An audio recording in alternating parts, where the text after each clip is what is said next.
Salam, hər vaxtınız xeyir əziz izləyicilər. Kanalıma xoş gəlmisiniz. Bu günləri mən sizlərə badımcan qızartmağın ən rahat üsulunu paylaşıram.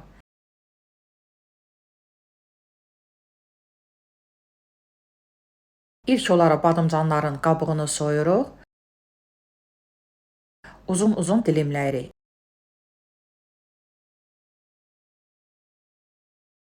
Badımcanı dilimləyərkən məsləhətdir orta ölçüdə, yəni orta qalınlıqda dilimləyəsiniz.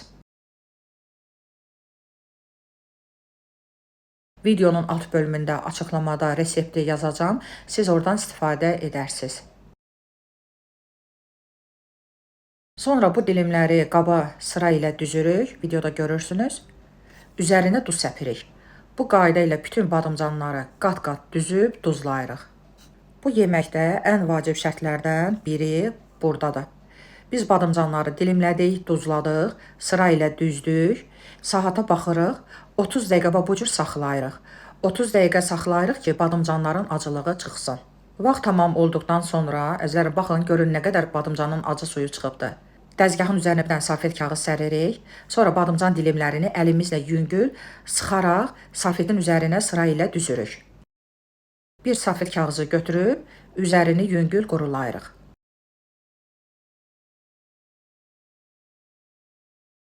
Yəni vacib şərtlərdən biri budur ki, salfet kağızla qurulamalıyıq.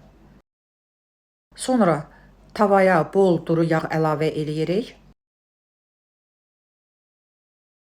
Əzərim, nəzərinizə çatdırım ki, tavaya bir dəfə duru yağ əlavə edirəm. Yağ qızır, badımcan dilimlərini sıra ilə tavaya düzürük. Hər iki üzünü qızıl rəng alana qədər qızardırıq. Görün necə qızarır. Qızaran dilimləri tavadan çıxaranda mən biraz silkələyirəm ki, yağı süzülsün. Əzərim, fikir verdiniz, bol duru yağ qalıb, yəni ki, canına çəkməyib, sıçramalar da olmadı. İndi isə bir dilimi sizə yaxından göstərirəm. Baxın əziz izləyicilər, badımcanın üzərində artıq yağ yoxdur. Özü də çox yüngüldür.